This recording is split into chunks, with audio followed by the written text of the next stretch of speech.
Hi friends, so let's move forward to the classicals labor supply schedule. So in the past videos we have done the production function and the labor demand, and ये labour supply अगर हम एक बार समझ लेंगे तो हम classicals के output और एम्प्लॉयमेंट की जो थ्योरी है नेक्स्ट वीडियो में समझ पाएंगे. एंड ऑल्दो अगर आपको लेबर सप्लाई और लेबर डिमांड की अच्छी नॉलेज है तो आप डायरेक्टली नेक्स्ट वीडियो भी स्किप कर सकते हैं, और या तो अगर आप अपने कंसेप्ट ब्रश अप करना चाहते हैं और या तो आपको नॉलेज नहीं है तो ये वीडियो आपके लिए है. आप देखिए और आपको समझ आएगा कि लेबर सप्लाई क्या है. सो बेसिकली एक इंडिविजुअल जो है वो लेबर सप्लाई करता है एक इकोनॉमी के लिए, और उससे ही जो फर्म्स हैं वो गुड्स एंड सर्विसेज प्रोड्यूस कर सकते हैं, because N is a input in producing goods and services. तो एक इंडिविजुअल के पास फ्रेंड्स 24 आवर्स होते हैं, राइट? और वो 24 आवर्स को या तो वो उन 24 आवर्स में लेजर कर सकता है, मतलब आराम कर सकता है, या तो वो वर्क कर सकता है. अगर वो वर्क करेगा इन 24 आवर्स में तो उसको इनकम मिलेगी, राइट? और अगर उसको इनकम मिलेगी तो उसको उससे वो ज़्यादा कंजम्पशन कर सकता है. But on the other hand वो लेजर करेगा तो उसे आराम मिलेगा और बस आराम मिलेगा. सो एक इंडिविजुअल का जो चॉइस है इन दोनों चीज़ों पे वो डिपेंड करती है एक इकोनॉमी की वेज रेट पे. तो हम सपोज कर लेते हैं इस केस में कि वेज रेट है $25, और ये मेरी ए बी जो है वो बजट लाइन है. सो सपोज कीजिए अगर इंडिविजुअल एक बी पॉइंट पे है, तो बी पॉइंट का मतलब ये है कि वो सारा टाइम लेजर पे स्पेंड कर रहा है. 24 hours he is not working, वो पूरा टाइम लेजर पे स्पेंड कर रहा है. इस वाले केस में उसकी इनकम ज़ीरो होगी, राइट? और वो बी पॉइंट पे होगा. ऑन द ऑपोजिट अगर वो ए पॉइंट पे है, मीन्स वो सब अपना जो टाइम है वो वर्क पे स्पेंड कर रहा है, तो वो $25 उसको वेज रेट मिलेगी, और वो 24 आवर्स वर्क पे स्पेंड कर रहा है. उसकी टोटल इनकम कितनी है? $600, राइट? हाउएवर ये दो तो बहुत ही एक्सट्रीम पॉइंट्स हैं. एक इंडिविजुअल इन दोनों पॉइंट्स के बीच में कुछ पॉइंट चूज करता है. सो बेसिकली सपोज कीजिए ये O M level of income है corresponding to some level of जितना उसने वर्क चूज किया, और ये O N level of leisure है. अगर O N level of leisure है तो इसमें वो वर्क कितना चूज कर रहा है, ये एन बी, ये जो बचा हुआ है ये इतना उसका लेजर है, और ये जो बचा हुआ है ये उसका वर्क अमाउंट ऑफ टाइम है. तो इतने वर्क से एन बी इंटू अगर मैं वेज करूँ तो मेरे को ये पॉइंट इनकम मिल जाएगा, ओ एम मिल जाएगा, राइट? तो ये लेवल भी वो यूज़ कर सकता है, और उसी तरह वो बजट लाइन पे कोई भी पॉइंट चूज़ कर सकता है. But however just to choose one point on the budget line we introduce the concept of I C, indifference curves. So ये इंडिफरेंस कर्व क्या है? सबसे पहले इंडिफरेंस कर्व बेसिकली वो कॉम्बिनेशंस हैं लेजर और इनकम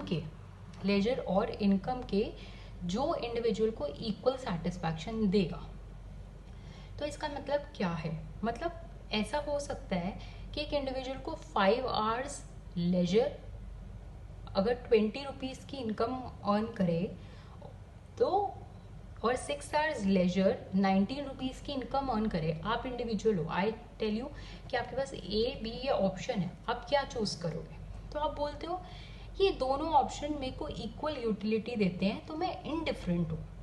तो ऐसे ही इंडिविजुअल के आईसीज होते हैं जो रिप्रेजेंट करते हैं इक्वल सेटिस्फैक्शन. हम माइक्रो थ्योरी में, कंज्यूमर थ्योरी में ये एज्यूम करते हैं कि ये जो आईसीज हैं वो कन्वेक्स हैं, इनका जो एमआरएस है, इनका जो स्लोप है वो डिमिनिशिंग है, और इन आईसीज पे बहुत सारी एजम्पशंस हम लगाते हैं जो हम माइक्रो थ्योरी में पढ़ेंगे. सो अभी के लिए आप समझिए ये मेरा आईसी है जो कन्वेक्स है. तो जहाँ पर ये इंटरसेक्शन होगा वो मेरा पॉइंट ऑफ इक्विलिब्रियम है, the point where IC is tangent to budget line is my equilibrium E. तो ये हमने देखा कि कैसे वो एक पॉइंट ई चूज करेगा. हाउएवर ई जो है वो मेरा लेबर सप्लाई का कर्व नहीं है. ई क्या रिप्रेजेंट करता है? अच्छा, अगर ई मेरा एक पॉइंट है तो मैं कितना लेबर सप्लाई करूँगी ये कैसे पता चलेगा? चलिए इसके लिए हम एक और डायग्राम देखते हैं और देखते हैं कि कैसे जो है मेरी लेबर सप्लाई कर्व डिराइव होता है। तो इसके लिए मैंने फ्रेंड्स एक फ्रेश पेपर ले लिया है। सो मेरा ये जो डायग्राम है मैं ये दोबारा बना रही हूँ। ये थी मेरी AB बजट लाइन, राइट। ये मेरा Y एक्सिस पे मेरी थी इनकम, मेरे X एक्सिस पे था मेरा लेजर, और जहाँ पर ये इंटरसेक्शन थी ये था मेरा E पॉइंट।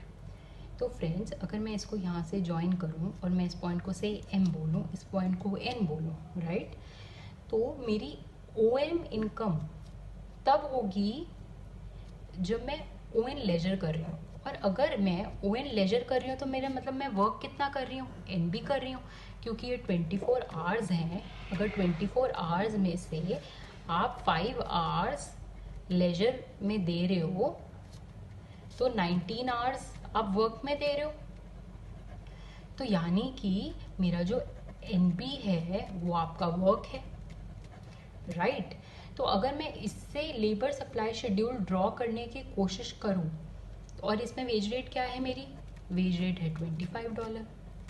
तो लेबर सप्लाई कर्व क्या है, it is the relationship between wage rate and the amount of labour that I am supplying. So suppose कीजिए कि ये W है मेरा Y एक्सिस पे, राइट, ठीक है, और ये मेरा लेबर सप्लाई है। बेसिकली मैं कितना वर्क आवर्स को मैं और क्या बोल सकती हूँ, मैं लेबर सप्लाई भी बोल सकती हूँ। LS से डोनेट किया मैंने। तो जब मेरी वेज रेट $25 थी, राइट, तो ये मैं NB सपोज करो ये मेरा NB के इक्वल है, इतना मैं काम कर रही हूँ, ठीक है। अब आप सपोज करो कि जो आपकी वेज रेट है वो बढ़ गई तो क्या होगा, ये स्लोप बढ़ गया ना। कोई भी कर्व अगर स्टीपर होगा तो ये अपवर्ड ऐसे शिफ्ट करेगा। तो सपोज करिए मेरी वेज रेट 25 से $26 हो गई, ठीक है। तो अब क्या करेगा, इंडिविजुअल के पास एक नई बजट लाइन है, BA' इसको नाम दे देते हैं, ठीक है। अब इंडिविजुअल के पास एक न्यू बजट लाइन है, तो अब वो इस बजट लाइन पे कोई भी पॉइंट चूज कर सकता है, ठीक है। तो हम एज्यूम कर रहे हैं कि जब वेज रेट बढ़ेगी तो वो ज़्यादा काम कर रहा है, ठीक है। अब इसमें ही आपके पास दो इफेक्ट होते हैं, एक होता है सब्स्टिट्यूशन इफेक्ट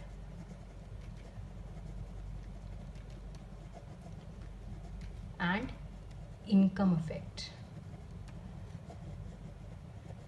राइट। सो ये सब्स्टिट्यूशन और इनकम इफेक्ट है क्या, हम समझेंगे। तो जब वेज रेट बढ़ी तो अब एक तरफ से तो काम करने का मुझे ज़्यादा फ़ायदा है, क्योंकि अगर मैं पहले मेरे को अगर 1 घंटा काम करने के लिए $25 मिल रहे थे, अब $26 मिल रहे हैं, तो मैं कहूँगा कि मैं लेजर अपना रिड्यूस कर दूंगा और अपना वर्क जो है वो मैं बढ़ा दूंगा। और लेजर रिड्यूस करना, वर्क बढ़ाने का मतलब ये है कि मैं कुछ इस पॉइंट पे आ जाऊँगा जिसमें मेरी इनकम हायर होगी और मेरा लेजर कम होगा। लेजर मेरा ये एक्स एक्सिस पे ये कम है और इनकम मेरी हायर है, E'। लेकिन ऑन द अदर हैंड हमारे पास आता है एक इनकम इफेक्ट। इनकम इफेक्ट क्या कहता है कि अब मैं रिच हूँ। अब बेसिकली पहले अगर मैं 5 आवर्स काम कर रहा था मेरे को $25 मिल रहे थे, अब मैं 5 आवर्स ही काम करूँ तो मेरे को $26 मिल रहे हैं। तो मैं क्या करता हूँ कि अब मैं 4 आवर्स काम करता हूँ तो मेरी इनकम तो ज़्यादा होगी क्योंकि अब मेरे को $26 है। तो मेरा जो इंक्रीज वेज रेट है उसको मैं लेजर यूज़ करने में मतलब लेजर को टाइम देने में यूज़ करता हूँ। सो बेसिकली आप एक इंडिविजुअल हो, आपकी इनकम बढ़ गई, तो अब दो तरह की बात हो सकती है। आप सोचते हो अब इनकम बढ़ी तो चलो अब मैं ज़्यादा काम करूँगा, और दूसरी तरफ आप बोल सकते हो अब तो इनकम ज़्यादा ही है ना, तो अब मैं कम काम करूँगा तब भी मुझे ज़्यादा इनकम मिलेगी। तो इस वाले केस में इस इफेक्ट को मैं बोलती हूँ, जब आप कह रहे हो कि मुझे कम काम करना है इनकम बढ़ने पे, इस इफेक्ट को मैं बोलती हूँ इनकम इफेक्ट। क्योंकि आप अमीर हो गए हो आपकी वेज बढ़ने से, आप अपने वर्क आवर्स जो है वो कम करते हो। इस केस में आप अपना लेजर बढ़ा दोगे तो बेसिकली आप कुछ E" पॉइंट पे आना चाहोगे। बेसिकली आपका लेजर ज़्यादा होगा और इनकम कम भी हो सकती है, ज़्यादा भी हो सकती है पुराने केस में, क्योंकि अल्टीमेटली आपकी वेज रेट तो ज़्यादा है ना। लेकिन अब ये क्लासिकल्स एज्यूम करते हैं, हम ये एज्यूम करेंगे लेबर सप्लाई में कि सब्स्टिट्यूशन इफेक्ट जो है वो डोमिनेट करता है।